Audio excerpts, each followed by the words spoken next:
Hello, friends. Listen to a reading from the Song of Solomon. I hear the voice of the one I love. He's jumping over the mountaintop to be with me. He is graceful like a gazelle. I can see him waiting for me, wanting to be with me. He's saying in his heart, "Come away with me. Winter is over and spring has sprung. Let me see your face and hear your voice, surrounded by the wonders of God's creation. There's nothing that can disturb our joy. Come away with me." The Song of Solomon, also known as the Song of Songs, is not a book of the Bible often referred to in our Sunday morning readings, and you almost never find it in Sunday school. There's no explicit mention of God, although what I read is very tame, especially as read from a translation meant to be understood by children.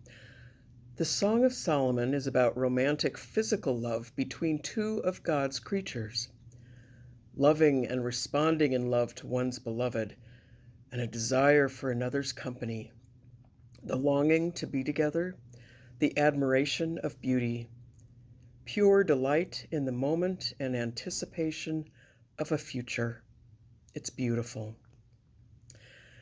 The church, not quite knowing what to do with the Song of Solomon, has often interpreted it as allegory, a story picture which isn't about physical love between two people, but as God's love for his people. Perhaps it's both. I can see that human love can take its color from divine love, as Eugene Peterson says in his book, The Message.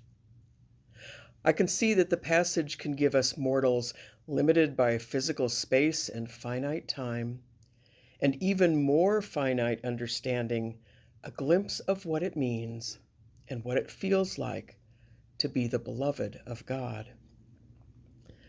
Love is an emotional lens we look through, and that lens is shaped by all of our experiences of being loved or not being loved, and that lens can be warped. One difference between human love and divine love might be that human love tends to see the other as perfect when they're really not. We actually count on love to distort reality sometimes, don't we? Since human love is imperfect, expectations can be out of whack, and then disappointment follows, which is often followed by pain where there once was bliss.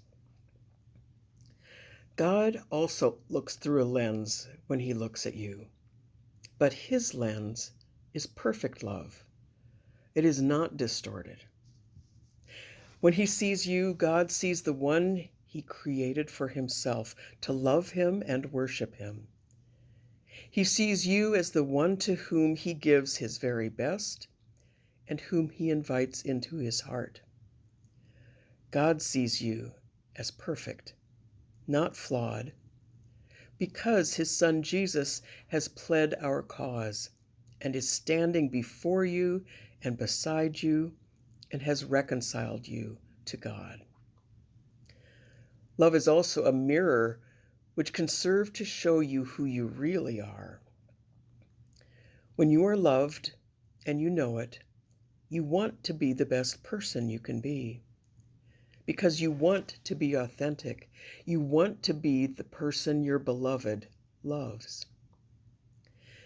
When you are loved by God and know it deep in your heart, you want to be transformed and to reflect that perfect love which has embraced you since the foundations of the world.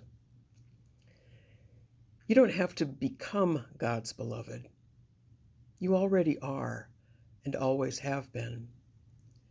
Your challenge is to accept and respond to that boundless love by ensuring that the beliefs of your heart and the actions of your hands match. When people look at you and you are authentic and live a life of integrity according to God's commands, you will serve as a mirror which reflects God's merciful nature to others and his love for all. Your actions will reflect something. Let them reflect your beautiful relationship with your Creator. You've seen this prayer on coffee mugs and bumper stickers, I'm sure. God, help me to be the person my dog thinks I am. That's not a bad place to start. But I'm going to suggest a modification. God, help me to be the person you see when you look at me. Honor God by looking in God's mirror and seeing yourselves as God sees you, forgiven, loved, and beautiful, equipped to worship him with open hearts and serve him with open hands. Don't let yourself be shaped by imperfect love, by the love the world offers in so many disparate ways, into something less than God's dream holds for you. Instead, invite God's Spirit to daily transform you into the one God knows and loves, and your desires and perspectives will be oriented toward the one whose love is perfect. When you look in the mirror, do you see the face of God's beloved? I hope so. When you examine your behavior at the end of the day, does it reflect behavior of one beloved by God? Before you sleep tonight, think about this. When you plan tomorrow, will your actions please the one who created you, redeemed you, and insists on holding you close? I pray that they will. May God help you be the person your dog thinks you are. May God help you be the person he knows and absolutely delights in, his beloved. Amen.